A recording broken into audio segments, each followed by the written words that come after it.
Welcome and hello everyone. My name is Hamid Al-Madani. Today we have two special guests, Mr. Aaron and Adrian from the Faculty and Institute of Actuaries, which is the Actuaries Society in the United Kingdom. The actuarial profession is growing in our region, and we expect more number of actuaries to join several societies. And today our guests are going to present about the IFOA. Okay, would you like to start sharing my screen? Yeah, so our guests are going to present for about 30 minutes. Then will we have an open discussion with them, I think. So yeah, Aaron, the mic is yours now. Okay, let me share the screen. I think I need to have my screen sharing enabled. Yeah, I will make you a co-host. Okay. Hamid, can you please make Yes. Adrian and Aaron Sure. co-host? Yeah. You can now, right? Okay, excellent. Adrian as well, please. Can you see that? That's clear. Okay. So just a small thing, as you are a co-host now, you may see some people trying to join the room. We will accept them or admit them. So you don't have to do that. Perfect, perfect. Yeah. Okay, to everyone who is here, assalamu alaikum, and hello and welcome. And thank you to the KFU PM Actuarial Science Club for the kind invitation, and to Ali Alali and the senior leadership of the club and all the club members behind the scene who help make events like this happen. We're honored to be able to ask to participate in one of your meetings and to present to you and to your audiences. And we're here to answer your questions.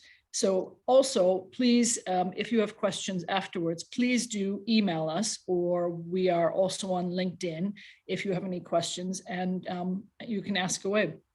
So I would also like to introduce my colleague, Adrian, so you will be hearing from both of us on this presentation. Thank you very much for that, Irene. Good afternoon, everyone. My name is Adrian. I am a business development manager at the IFOA.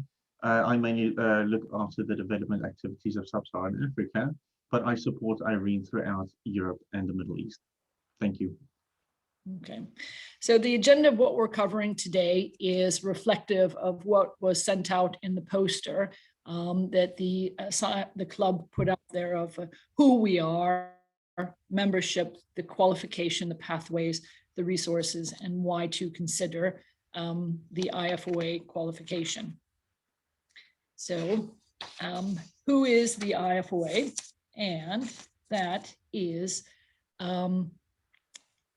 we are the oldest actuarial professional body in the world, over 170 years old. So we might be British in origin and our history, but actually we are global because of the fact that half of our membership is actually outside of the UK, and most of those will probably never go to the UK, and because they will always be members globally. So it's a very, very global body and an international body.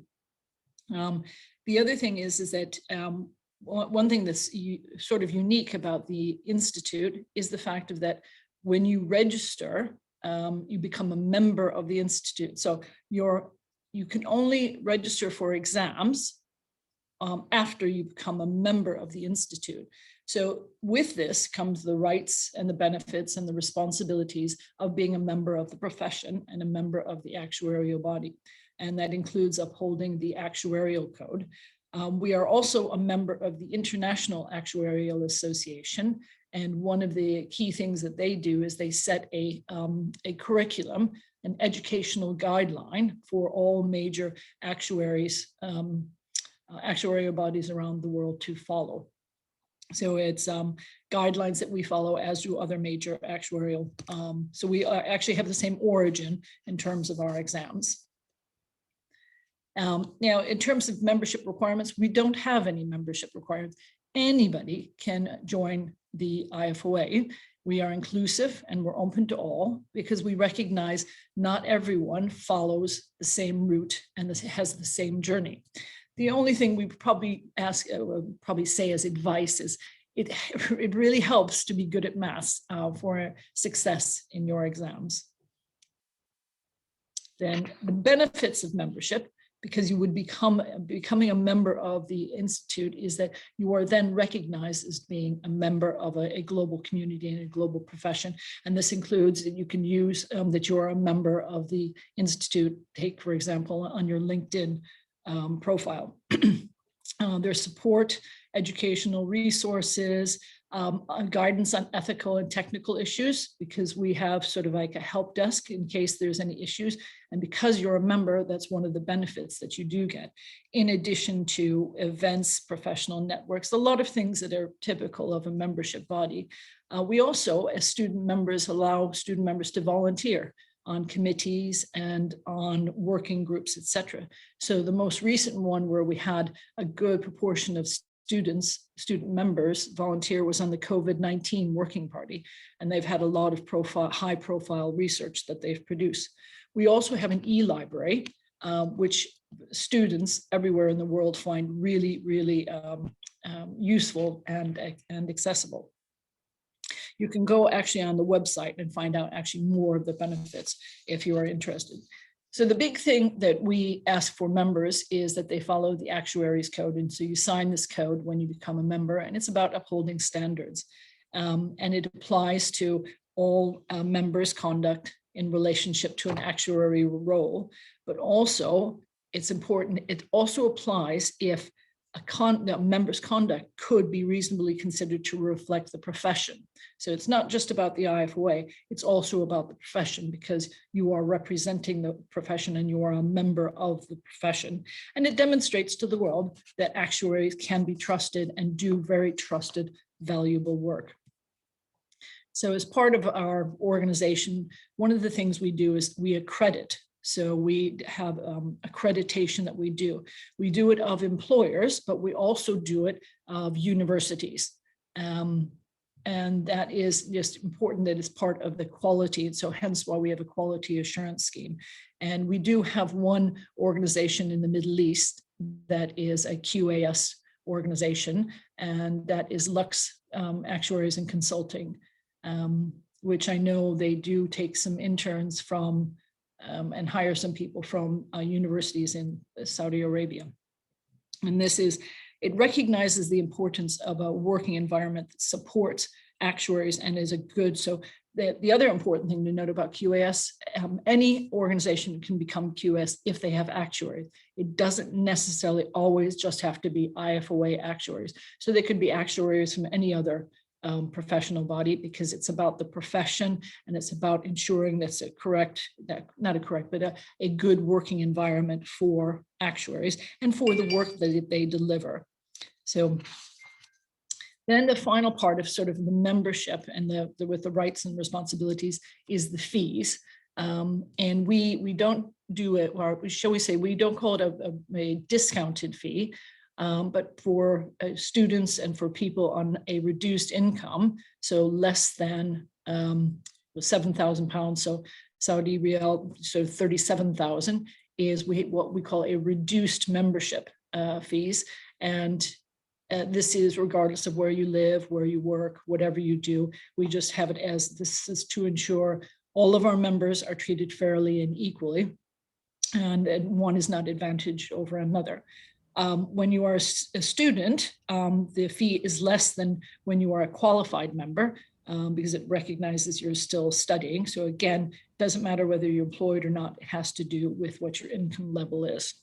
And this is part of, you are a member when we consider you a member when you join the organization, and it's helping to support the rights and responsibilities and the benefits that you do receive.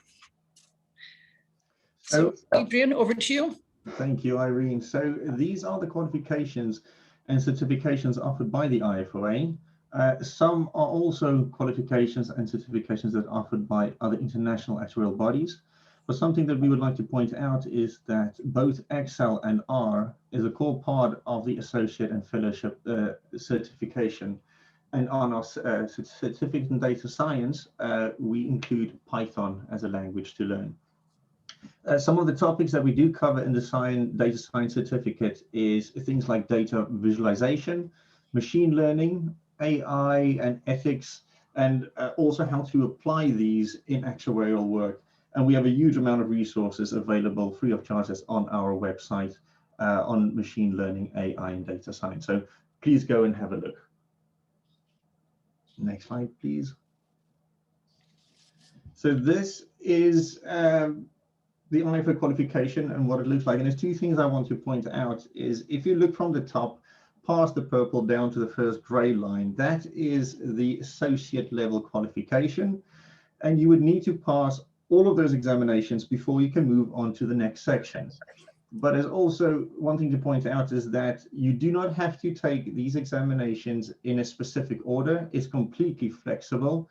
There's no, you have to do exam A and then B to C. You can move around and do any examination, but the important point is before you move on to the fellowship part, is that you need to pass all of these exams, plus do a professional skills course and 2 years worth of PPD or personal and professional development.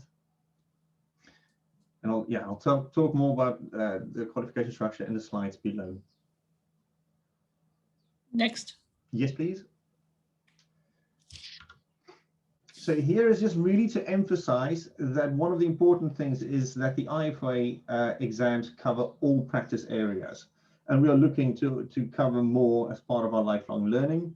Currently, we're looking to add things like climate change and sustainability. Next slide, please.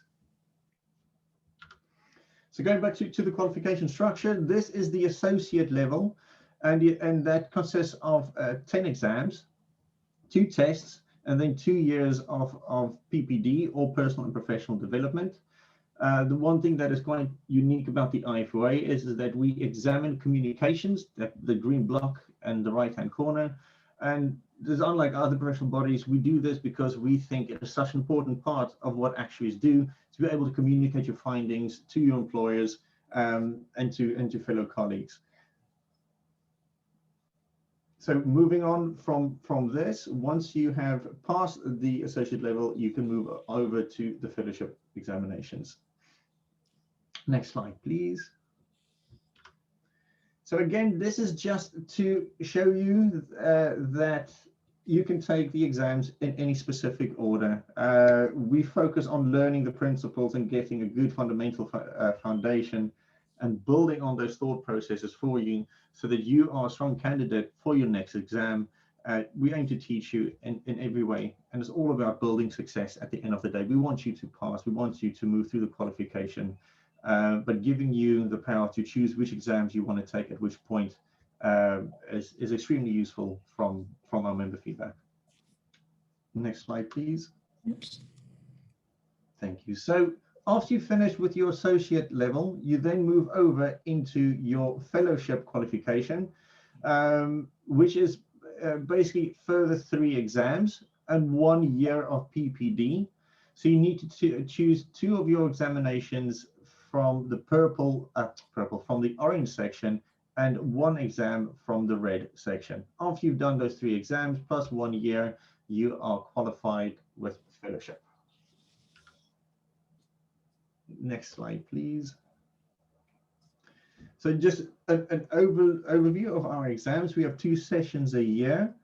All of our exams have moved online. We have no more exam centers in place, and our exams are open book exams.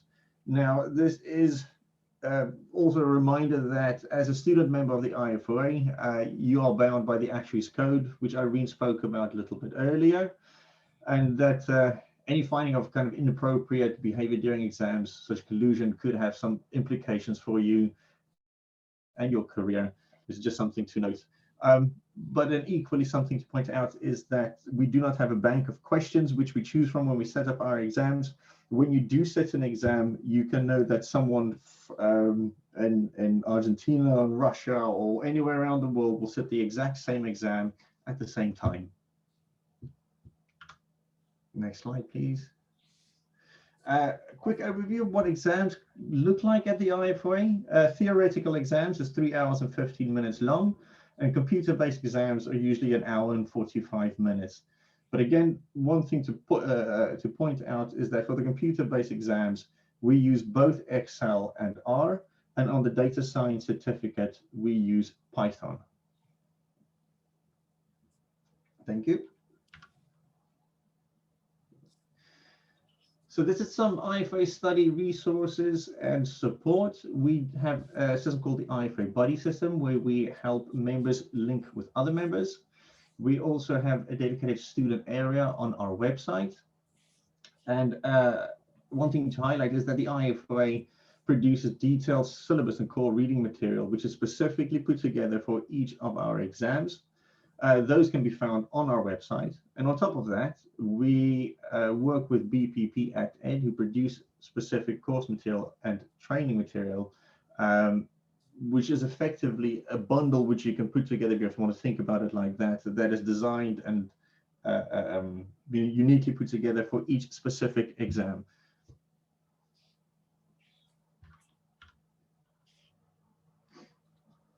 So yes, again, you can find the study materials on the website or through Act Ed. But again, we have specific course materials for each exam. And we found that by having that uniquely to each exam, it really helps students pass exam and move through the qualification. We have core reading, which is key again to every exam, and we supplement the materials by working with BPP Act Ed. And then the last one is that if you do not want to become a member just yet, you are open to sit any of those two exams, statistics or mathematics. You can register for that by going online, and it is pretty much what it says, £330 to sit the exam. Thank you. Okay, so unique to the IFOA is we accredit both employers, but also universities. And we see that as a fast track through and a more efficient way through to qualification. And you can gain exemptions from the IFOA exams through various means. And that is the most common one is where the IFOA accredits the university course or modules. There's also transfer of prior learning, which I'll cover a little bit later.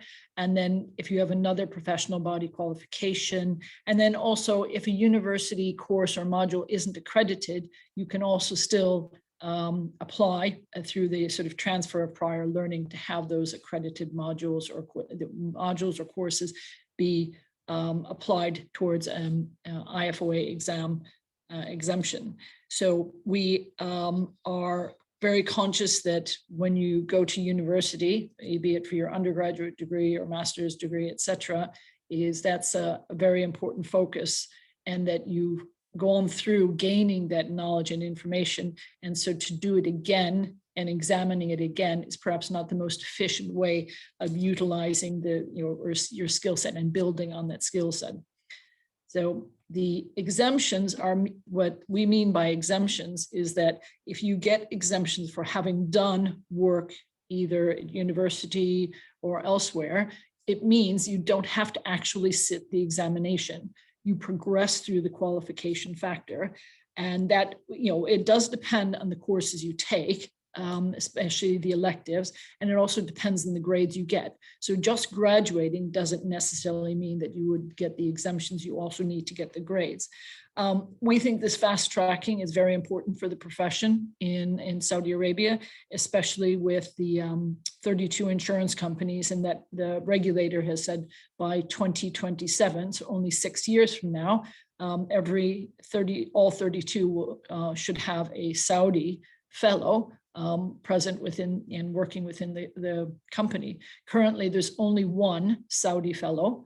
And so that means the profession needs to come up with 31 more. And the fastest, fastest that it can be done, obviously ensuring that there's technical rigor is important. So it's something that it's important for the profession overall. So university accreditations and exemptions. So far, we have accredited 43 university programs around the world. 18 of them are in the UK, and that's because historically we're a British institute. And we now have 25 in the rest of the world. 9 of them are aligned with the SOA curriculum, so Centers of Academic Excellence, because as I pointed out before, we are both members of the IAA, so we follow the same curriculum. We just sort of do it in a slightly different way. But because we follow the same curriculum, we have the same objectives and what needs to be learned in the end. So the destination is the same, but the journey is different. There are none yet in the Middle East and Pakistan, but we are engaging with KSA universities. We've met with the professors at KFUPM, and we've met with the professors at KSU, encouraging them to consider accreditation. And we'd be delighted to speak to any other universities that might have an actuarial degree program or have a strong mathematics or statistics degree program. So it means that they can be assured that students have reached the required level to have that solid foundation to be able to be successful in future exams. So we've come up with some of the examples. We won't go through every accredited university, but this gives you sort of a cross-section of some of the universities. So this first one is the University of Kent in the UK, and you can see that if you do, I recognize that almost everybody on the call will either be an undergraduate student or will have recently graduated their undergraduate. So there's probably going to be less of an interest for any of these undergraduate programs, but there might be for some of the master's programs, especially with some of these master's programs are only a year-long program. So that's, again, it means it's faster. But so take, for instance, at the University of Kent, if you do the MSc in Applied Actuarial Science, you would get, and you get the grades, you would get exemptions from CP1, CP2, and CP3. Then depending on which electives you chose, which courses you chose, and within that degree, you could potentially get an exemption from SB2 or SB5, SB. You wouldn't get all of those because it depends on the electives that you choose. So this is the University of Kent. Then here's the University of Waterloo in Canada. So there you can see that their masters in actuarial science, you get all of what Adrian was talking about, pretty much all of the purple and the green bits on the structure. So there is, you would get everything. I think CB3 is the only one that you would have to sit. And then if you need to have 2 years of professional experience, and then you're an associate, and already an associate by getting all of these exemptions. Then another location is Ireland, so University College Dublin. And here they also have a postgraduate diploma. So if perhaps people are more interested in less of a master's degree, but more in a postgraduate diploma, then this is also an option that's available. And again, you can see everything except for CB3, what you would get exemptions for. Then the next one is, this is the final one, is Harriet University, and they have probably the most variety of choice in different actuarial things that you can do, especially at the master's level. So you can see that in various universities, some universities are only accredited for one of the IFO exams, some are accredited for quite a few, and it depends on the university and lots of other different factors. But there's nothing to stop a university from being accredited. So the next way is the transfer of prior learning. And that is another way that people can gain exemptions. And that is where you have exam passes from a university degree. or a university degree or exam passes from another actuarial society. And that's because we recognize that sometimes, for whatever reason, people may want to become a member of the institute. And we're trying to, again, make it efficient so that the work does not have to be repeated if the work has already been done. But what we ask people to do is, if they are interested in doing transfer of prior learning, it has to be done before you can apply to become a student member. So it's not like, oh, I've become a member, oh, now can I do this?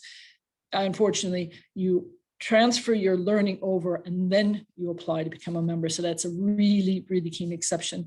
And we were asking to see whether any exceptions have ever been made, if somebody hadn't realized it. And unfortunately, no exceptions have ever been made for this, that you have to do it before, or otherwise it's, unfortunately, you can't transfer over that actual learning that you do. So, Adrian.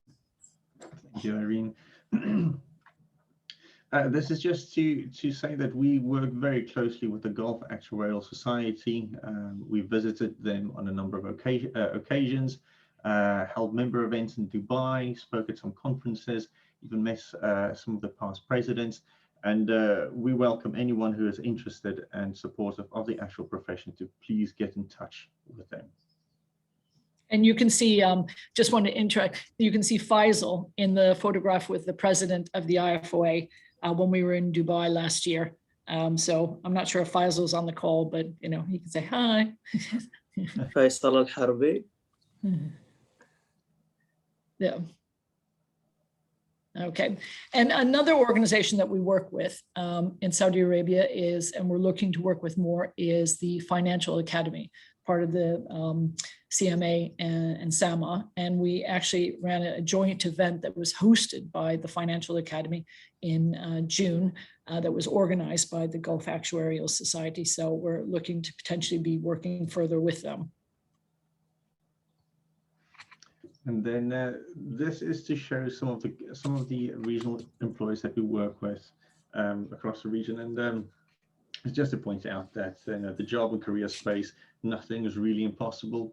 You as actuaries can move from one industry to another. You have transferable skills to do so. You should manage your own career path. It takes a bit of planning and foresight, but with the skill set that you have, you're able to move through different organizations and enjoy all different kinds of work in the actuarial field. So as a last one, why the Ifoa? And just to reemphasize that you are a member from when you register. There's various ways to progress faster through the qualification more efficiently. Where the exams progression is flexible. So one thing that would be important to point out is that by the time you get to fellowship stage, we have the orange section and we have the red section. You can sit any of those 3 exams. So 2 have to be from the orange section, so they have to be the specialist principles, and 1 has to be from the advanced specialist advanced areas, but you can sit any one. So if you wanted to, you could sit a health and care, a pensions, and a general insurance, or a enterprise risk specialization. So there's no restrictions around that. So it's very flexible in any kind of order, in any kind of way you want to do it. It's a global organization. We've got members in 123 countries. In terms of employability, it's quite a mobile qualification that is recognized and accepted everywhere. We really focus on lifelong learning. Also, in terms of the Ifoa, the qualification covers Solvency II and more from a macro-prudential and a principles-based. It's a community and lots of different communities, lifelong learning and students volunteering, research and knowledge. There's students also receive the Actuary magazine and a lot of support for students. And finally, what happens next? Well, you can go and register as a student member, or you can go and register as a non-member student to sit the exams, except if you want to do a transfer of prior learning, which you need to do before you actually register as a member. So thank you very much. Shukran.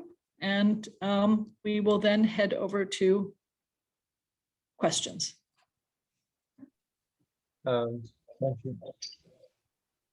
Thank you, Iron, for this informative presentation, and Adrian as well. So now we will have an open discussion. If any of our members have any question, you are welcome to open your mic to ask, or you can write your questions in the comment section, and we will provide your questions to our guests.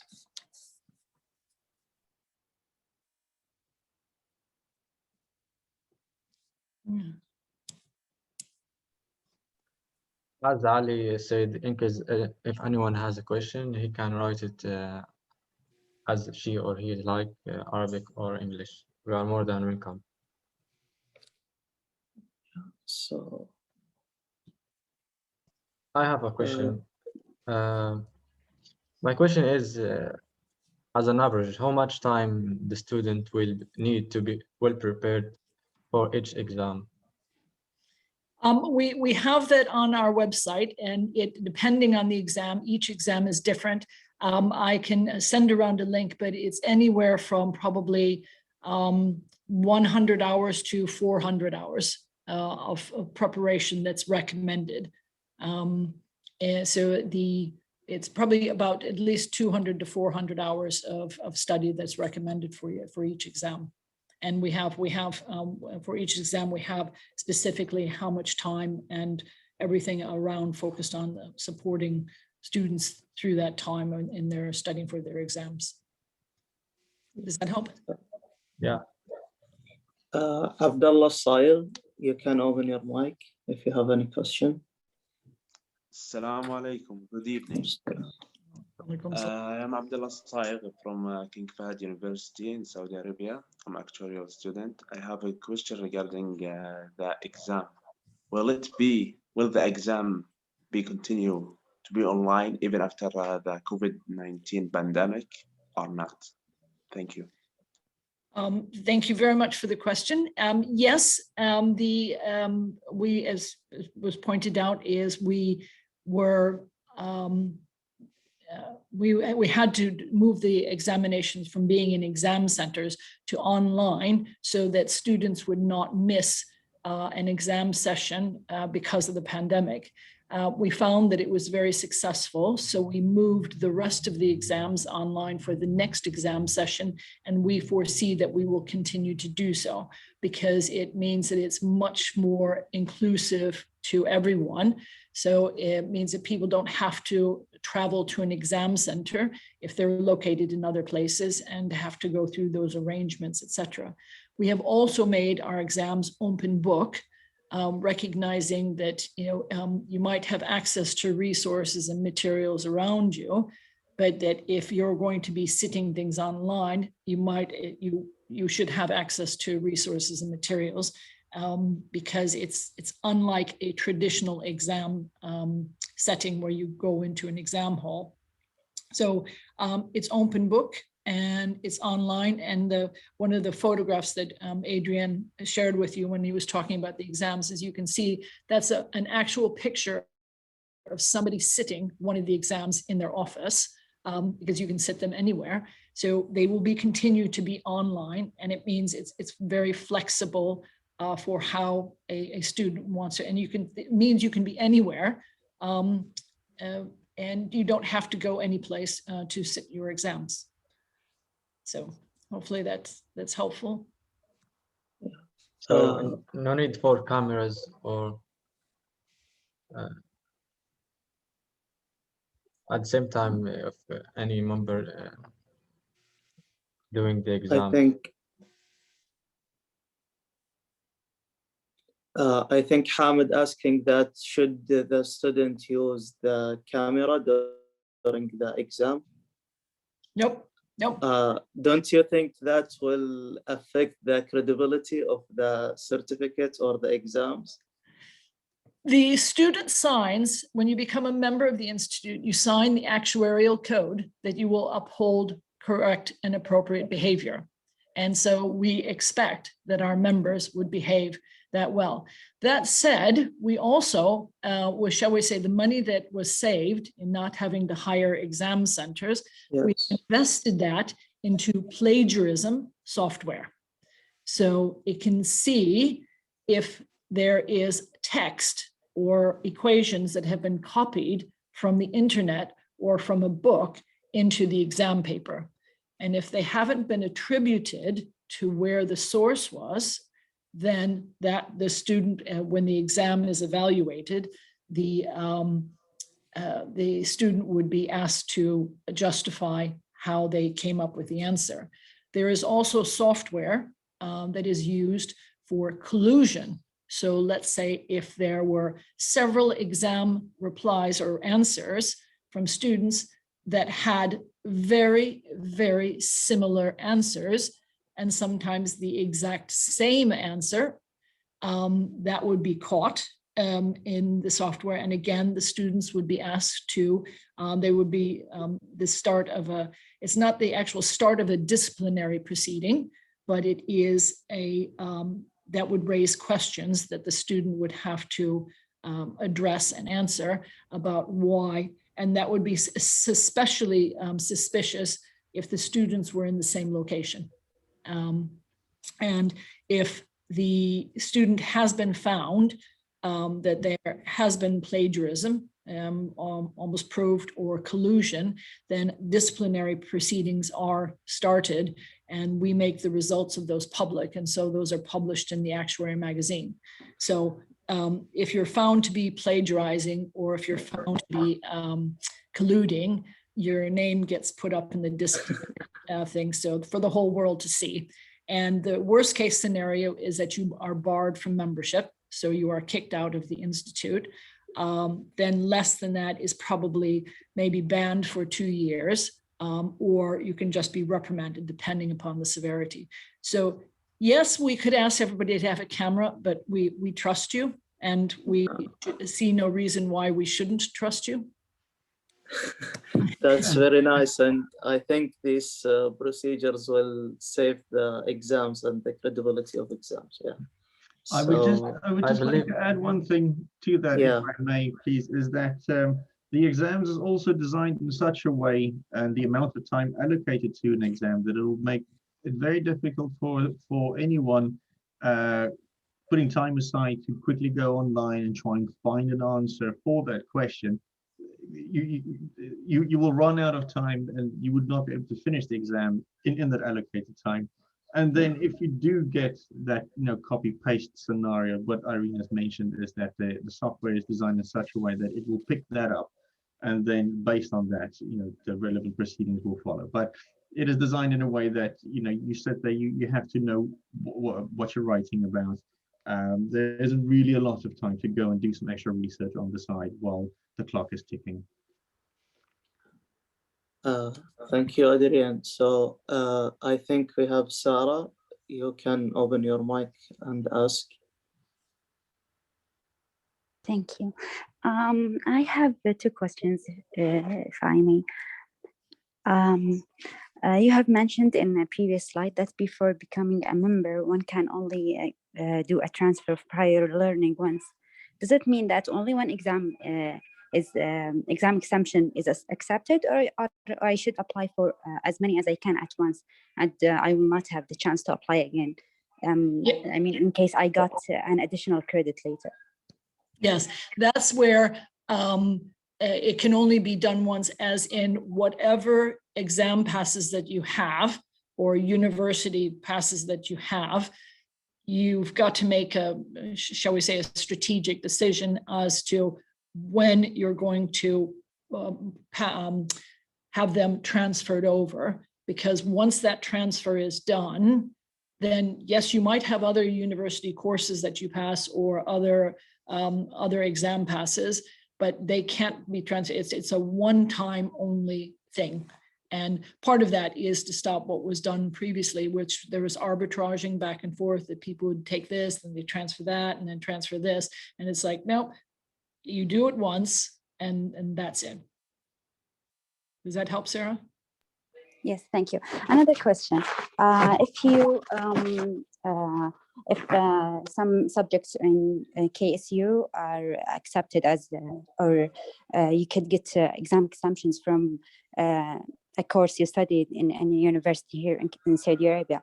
And I'm currently employed, so I graduated 2 years ago. Would graduated students still have the chance to get these credits, or only for current students? Oh, no, the thing is the students would have to be graduated, because IFOA is set out largely that they expect students to finish their university courses and focus on the university courses. And after that is to do the exams, because we feel that part of the efficiency of getting through the exams is to try not to do too many things at once, is because it's hard enough when you're working to be studying. But so the thing is that you would have to graduate as part of being successful. You could probably apply for a transfer for a university course if you haven't yet graduated, but it would be sort of, it would be unique. I mean, because they accept it on the course, but I think they'd want to see that you were more of a you successfully completed the degree, as opposed to maybe scored really high in one course, but you actually haven't, never ended up finishing the degree. But you can, but it's sort of usually done after you graduate. So if you've been, if you graduated 2 years ago, that's fine, because I think we do have a time frame. I think it's 5 years or 6 years. I'd have to actually look. That's a good question for how long it's been since your graduation. So 2 years, not a problem. I think it was 15 years ago. Then I'm not sure how much the decision committee making the decision would see is probably still relevant or valid for transferring, that you'd actually have that strong, good foundation and core skills. But 2 years, not a problem. Thank you. I believe Haddad, Abdullah Haddad, you can also ask your question and open your mic. Hello, everyone. My name is Abdullah Haddad. I'm an actuarial student from King Fahd University. I have only one question. What are the benefits of the membership? The benefits of membership are that as a student, you have a way to fast track through the qualification. There also is the study materials are very specifically focused on helping you prepare the exams. So we don't sort of give you a couple of books and say, study those. All the materials, the core reading is specifically around preparation for each exam. We have very detailed syllabus and guidance, and then support of the different activities, the resources that you get from everything from the Actuary magazine. There's a huge amount of materials on the website and information. So as Adrian was talking about data science and AI, but also on banking and wider fields. And also a technical sort of, everything, insurance and benefits and pensions, all the traditional areas. And there's a lot more behind the membership wall. So there's what we call free stuff that's freely available on the website for anyone, but there's also much more that's behind there that is that only members can access. That's very helpful for just general development, for CPD, for personal learning.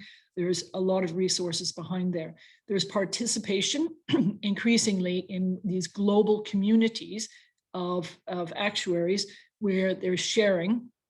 And as a student, you can join these things where it's on technical information, knowledge, and we encourage the participations of students. So it's not just for qualified members. We actually encourage the participation of students in a lot of the different activities of the membership. And that's part of the thing, is that you are a member. And the other benefit is that you are actually a member of an actuarial body, and you don't have to wait till you're qualified. You are a member as a student. One of the few things you can't do is you can't vote for council members because you aren't a qualified member. That's reserved only for people who are qualified members. So it's it's a global community. There's a lot of mobility that people can move with their qualification, so pretty much around the world. So Europe, Middle East, Africa, Asia, Australia. So there's communities in each one of those. So it's joining a community, and also lifelong learning. Our focus on lifelong learning, that it doesn't end when you qualify. I know there's a lot of fellows that when they qualify, they're like, oh my God, I'm never going to take another exam again in my life. And they usually end up doing something else, but yeah, it's constantly there to support you. And we encourage different local organizations and local societies to also, because it's also part of the profession, so to be participate in your local society and and still be a member of the IFOA. So there's a lot of benefits that are not only when you're a student and when you qualify, but also after you qualify and you're a much more seasoned professional with years of experience, that you've gained. Thank you, Iron. I think that was a detailed response to the question. So we're still welcoming your questions. If you have any question, Hassan. Hi, Aaron. How are you? Hi, Adrian. Hi. Thank you for your thank you for your informative presentation. That was very nice presentation. I asked a question in the chat.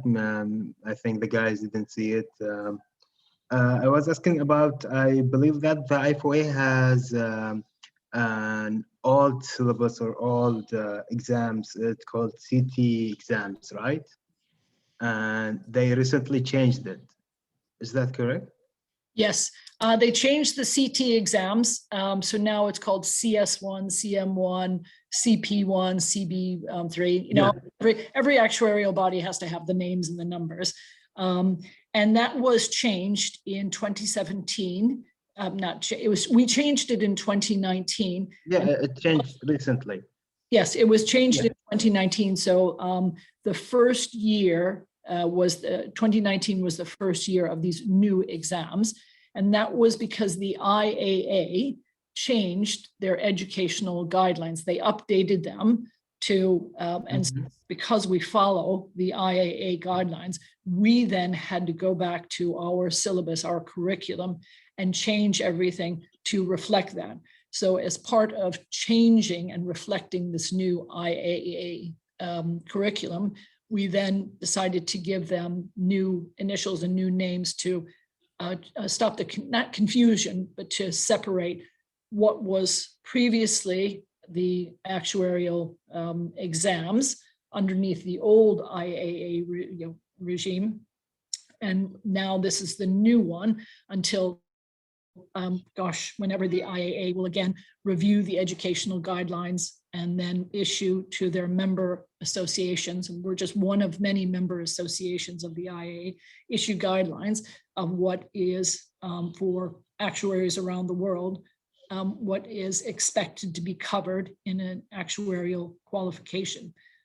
We ourselves as the IFOA, because we understand, especially because of the pandemic, that things are changing so fast, that to wait for another 5 to 7 to 10 years to look at the qualification and the curriculum is much too long. That's much too long. Things are changing too fast. Things are happening. Things are becoming much more relevant that actuaries really need to be on top of. And there's things that frankly are falling off the screen for actuaries that really do need to cover that as part of the professional examinations. And so we are now starting at the IFOA's process of transformation so that as something becomes relevant and important for actuaries in the profession to know, we are going to put that into the curriculum. And as things aren't, we are going to take them out of the curriculum so that the curriculum is a much more changing, fast adapting program that will keep up with what actuaries actually need now and also in the future to succeed. So it's not looking at something that's old and dusty, but it's something constantly changing. It's dynamic, it's nimble, it's agile, and it's making sure that the actuaries of the future, our members, are active, proactive, agile, nimble, and can adapt to pretty much any situation. What about the members? What about the members? Should they take the new exams or the new changes, or? Well, you can only now, if you haven't been, well, even if you have been a student before, you can't take any of the old CTs anymore because they were retired as of 2018. So in April 2019, at the first exam session, it's now all the new CSs and CMs that you can't. So anybody going forward, regardless if you were a student, that registered 10 years ago or you register next month, everyone has to sit these new exams, but you get credit for, you get an exemption for the exams that you sat in the CTs. So those convert into some of these CSs and CMs, etc. Yeah, but what if someone is already a fellow in the Ifoa, and let's assume, for example, the Ifoa has introduced a new exam or something corresponding to the changes happening around the world. Does he have to take this exam? Nope, because once you're a fellow or once you're associate, you are, and you just have to maintain your learning. So you don't have to, but we find quite a few people do. Is when for one of the prime examples is the enterprise risk management fellowship specialization, is that we had a lot of people not only to get the CIRA qualification, but also that they knew that it was a really important thing to understand for their companies, that the risk at an enterprise level is really key and crucial to understand. So we have several people, it's that they decide that they want to take that. And we also do have people who want to, shall we say, switch industries. So let's say they perhaps chose a health and care specialization, and they did that as a fellow, and then they see that they'd like to perhaps move more into general insurance. They sit the general insurance exams, so that it's the flexibility is there. Anybody can, as long as you're a member, you can sit any of the exams, and in any order, even after qualifying. And I have another question. I remember that during the COVID-19 pandemic, I noticed that the Ifoa has very enormous group of actuaries who are doing research in the same time together and share their result with the Ifoa members. Is that a common thing in the Ifoa? Is you doing research as a member in the Ifoa? Should I do a research or be included in any research or research group with the Ifoa, or? Well, it actually was more common than people knew. COVID-19, so the COVID-19 working group probably was the one that most people were interested in because it affected everyone. So even if you weren't an actuary, you would probably sort of pay attention to it. So it got a lot more publicity and a lot more participation because it also transcended industry groups. It wasn't just specifically for health and care, it wasn't specifically for anything. It was bringing actuaries together for different things, but we are hoping to do more like that, but at a level where people can participate from lots of other places, that it's not just sort of a closed thing, but we're moving more towards digital communities around different topics and different subjects. So yes, we are going to be doing more of that, and it just depends.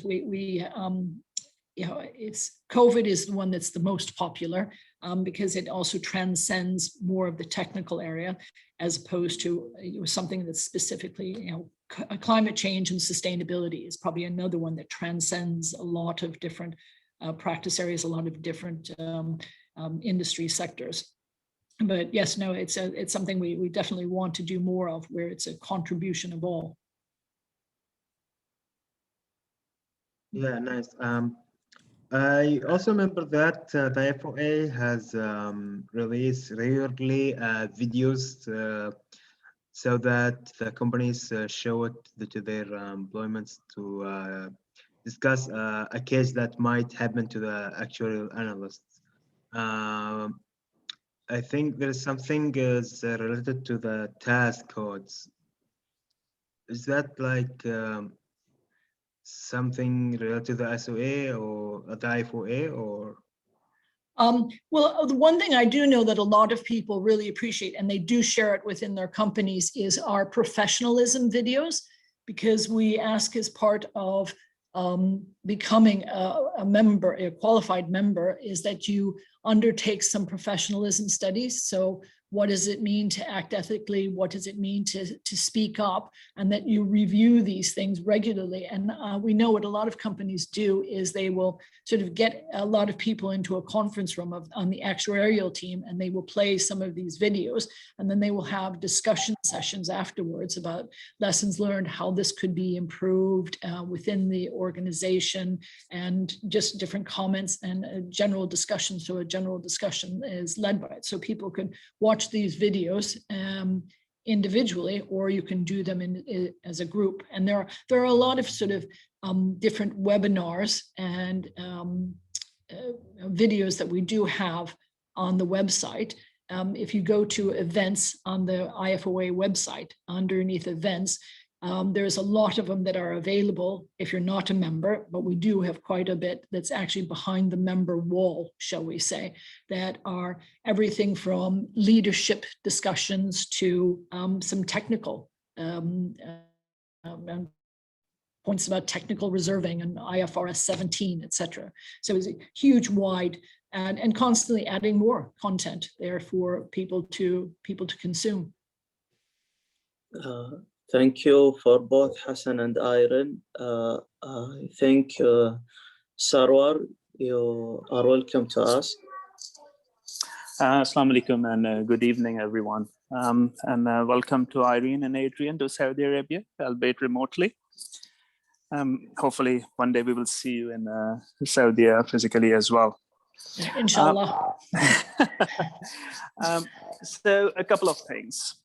I think there is an elephant in the room which ought to be addressed. And for Saudi actuarial students, something which must bother them is, given that all their seniors are taking exams of the Society of Actuaries, why go to uncharted territories and take exams of a new body for them?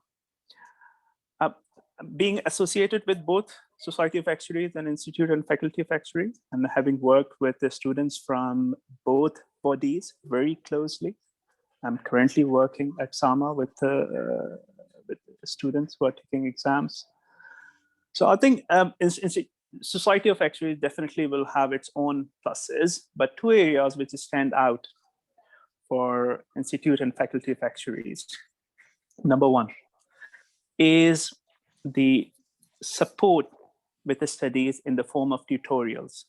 In London, while working with in the company market, I had seen those tutorials to be very helpful for my juniors, and they would always regard those very highly and to be of huge assistance in their exam preparations.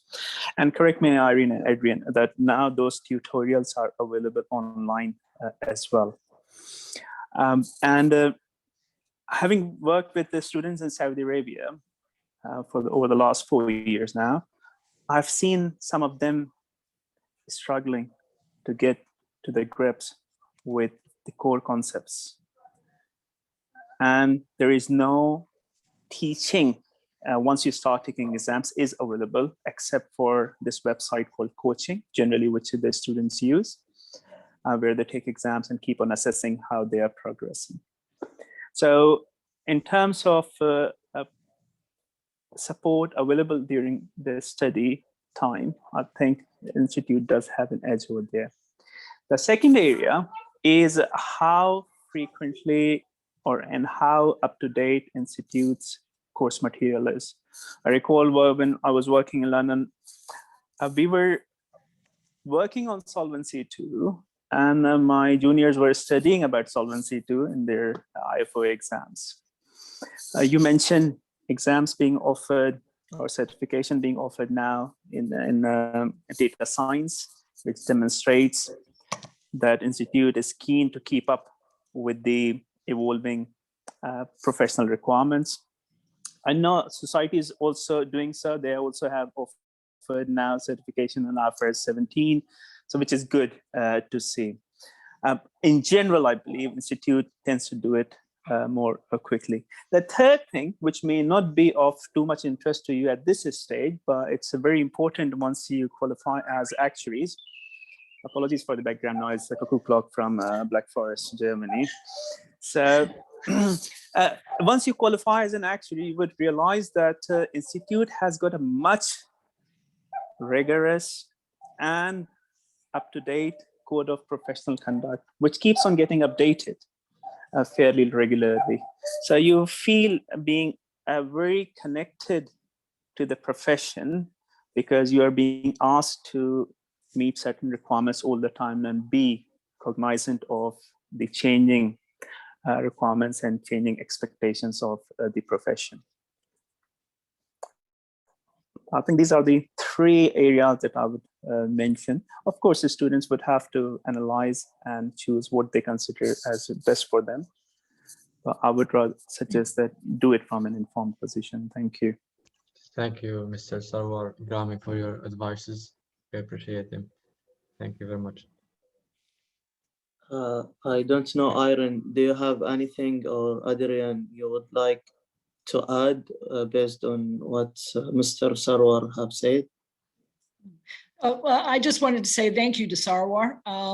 It's very nice that you could join the session and contribute, and we very much appreciate that. And yes, and I think one of the things that definitely is changing at the IFOA from even when you were working more closely in the UK is that we are really transforming ourselves so that we are focused on vision, mindset, skills, and different domains, that it's not the traditional, just straight actuary that just lives in numbers, but it's actually a professional that contributes to society and the betterment of society, and that our changes and are adapting much faster so that you actually know that when you're a student, you're going to be prepared for what the world to come, and that when you are a member, then also that you're being constantly encouraged to learn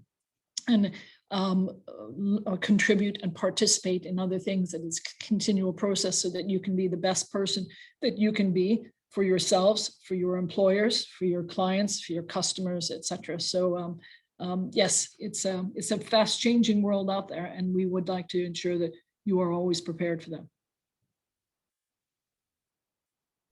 Thank you for addressing these points. So I think we are running out of time, but if you may, we would have one last question. Mr. Muhammad, you can ask. Assalamu alaikum, everyone. First, thank you for the great presentation, Iron and Adrian. And thank you, Mr. Sarwar, also. It is always a great opportunity to have people who are seniors in the profession to join us in our discussion and share their experience. I have two questions. The first one is about the transfer of prior learning. If I have already passed some exams with the SOA and I'm considering to shift to the IFOA, how can I know which exam is equivalent to which? So is there a mapping of exams so that I can know how many exams are left to me? This is the first question. The second question is about the quality assurance scheme. How can an entity gain this scheme? And is it designed only for consulting companies, or can an insurance company gain it also, like an actuarial department in an insurance company? Thank you. Okay. Wow, very good questions. The first question about mapping of the exams, you will find on the SOA website, it's called Exam Waivers, and they have a specific section for exam waivers that they would give for IFOA exams. So you can see that if you wanted to transfer your learning from the IFOA to the SOA, you can, and it's exam waivers. And we also have that on the Ifoa website, where it is, it's not specifically under transfer of prior learning, because what we're trying to do is make sure that people, and I use the term and they use the term portfolio of learning, because the actual like for like transference in principle has stopped with the mutual recognition agreements that we've put on hold. And that's where what you need to use is start using the term portfolio of learning. Now that portfolio of learning could include some society exam passes, in as much as it could be from other societies, other institutes around the world. So it's demonstrating how that exam pass in one of the SOA exams applies, so that you actually aren't just doing exam P is equal to, I don't know, I think it's CS1 or CM1, is that you have to describe to the, effectively the committee making this decision, that you actually understand the information, that what you have gained as part of that exam pass, that learning that you have is reflected in the exam exemption that you want, so that the committee can understand that you actually have thought through what is the technical content that you are expecting to see to be exempted from, and why you are exempted from that. So it's a simplistic, I did exam P, I should get an exemption from, can I please have an exemption from CS1 or CM1, is probably maybe a little bit too simplistic, and that to be perhaps more, that it's a portfolio of learning, that you would need to demonstrate much more about what it is of mapping. So on both websites, there is what each exam, to be frankly, I haven't spent that much time looking at it to know which exams would match with which exams, but because they come from the same place, the same origin, the IAA, there are going to be quite a few similarities because they come from the same place. We just have done them in a slightly different way. You'll find them on the websites, and if there's any issues finding them, please let me know and I can send through a link to them. Hopefully that answers all your questions about the transfer of prior learning. And then just to really quickly on the QAS is for any organization that employs actuaries. So we do have some insurance companies in Asia. AIA, well, AIA is now QAS'd in Thailand and I think Vietnam and in Singapore. So it's pretty much any organization. A lot of consultancies have, both in the UK and outside of the UK, gone for the QAS route because that helps with any kind of bidding work that they're doing, and a lot of in terms of their credentials, that their credibility, etc. But a lot of companies actually do it because one of the things is that if your company is QAS, you don't have to do CPD in the same way that students still have to do their personal and professional development, because that's part of the development you need to go through to become a qualified member. But once you are a qualified member, the CPD doesn't have to be done in the same way, because the company then takes responsibility for that as part of providing an appropriate work environment for an employer. It's a very straightforward, direct, it's, once again, go to our website and just put in QAS and you can see there's a whole wide variety there. And it just basically looks at your policies and your procedures and how the organization does care for everything from the training of students all the way up to the senior people, of how they have things in place that make sure the actuaries have a really good working environment that means that they deliver the best professional work that they can. And in a way that it, as Sarwar pointed out, that it really adheres to the actuarial code and really works with, and not only IFOA members, but the whole actuarial team on the actuarial code of that ensuring that you are the best professionals delivering the best professional work. So it's I wouldn't say it's necessarily easy because it's sort of demonstrating that you have all these policies and procedures in place that is supportive.